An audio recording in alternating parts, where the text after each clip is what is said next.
On the 26th of June, 1957, Margaret Harold was driving in rural Maryland with her boyfriend, an unnamed U.S. Army sergeant, when they were forced off the road by a green Chrysler. The driver walked over to them and indicated that they should wind down the window. He was carrying a gun. It seems he climbed into the back seat and asked for cigarettes and money. When they refused, he shot Margaret Harold in the face. Realizing that his life was in danger, the sergeant fled. Finding refuge in an isolated farmhouse a mile away, he called the police. When they arrived, they found that Margaret had been stripped naked and her dead body had been sexually abused. The killer was quickly dubbed the Sex Beast. The sergeant gave a good description of the slim, dark-haired assailant. It was little to go on. Searching the area for anything the killer might have dropped, the police found a deserted cinder block building with a broken basement window. Inside, they found violent pornography and pictures of a dead woman undergoing a post-mortem taped to the walls. This appeared to be the killer's lair. Among the pictures, one stood out. It came out of a class yearbook from the University of Maryland. It showed Wanda Tipton, who had graduated in 1955. As this was their only clue, detectives tracked her down, but she insisted she knew no one who matched the description given by the sergeant. The trail went cold until the same killer struck again. On the 11th of January, 1959, Carol and Mildred Jackson and their two daughters, 18-month-old Janet and 5-year-old Susan, went missing.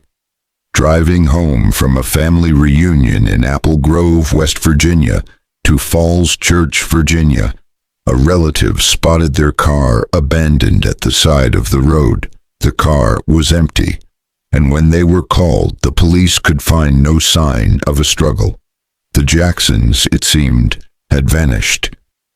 Soon after the Jacksons' disappearance, a local couple came forward to report that the same afternoon, a blue Chevrolet had driven up behind them, flashing its headlights and forcing them off the road.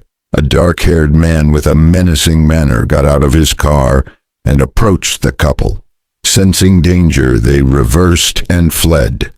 The man's description matched the one that the Army sergeant had given.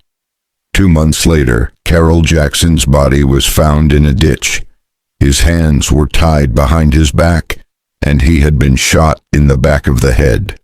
Under him was baby Janet, who had been dumped in the ditch alive and suffocated under the weight of her father's body.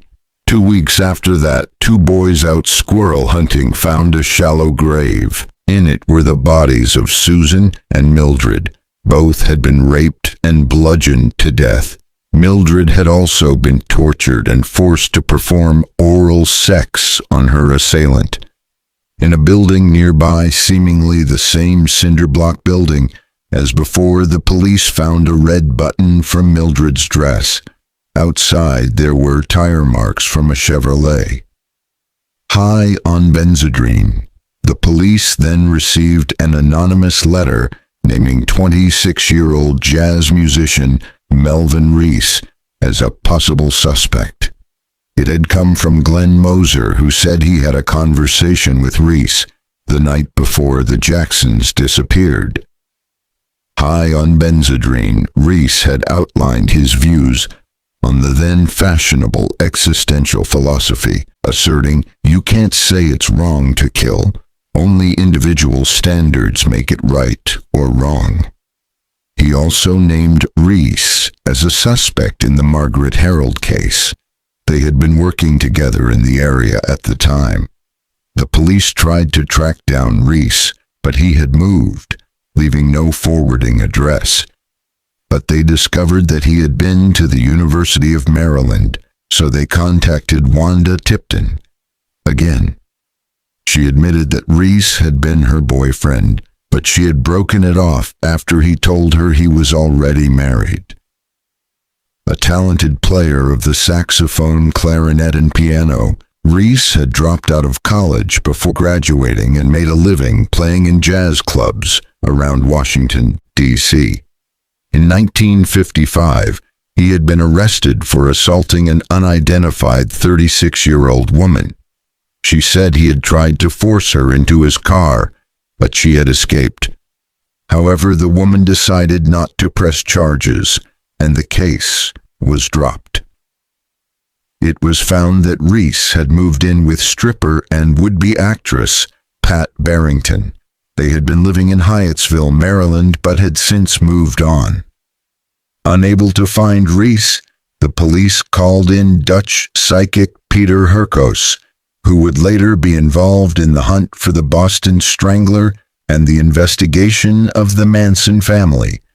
After visiting the scenes of the crimes and the victims' graves, and handling some of their possessions, he named a different suspect, but the man he picked out lived at Rees's former address. Nevertheless, his contribution was ridiculed by the Washington Post. As the investigation was going nowhere, Moser abandoned his anonymity.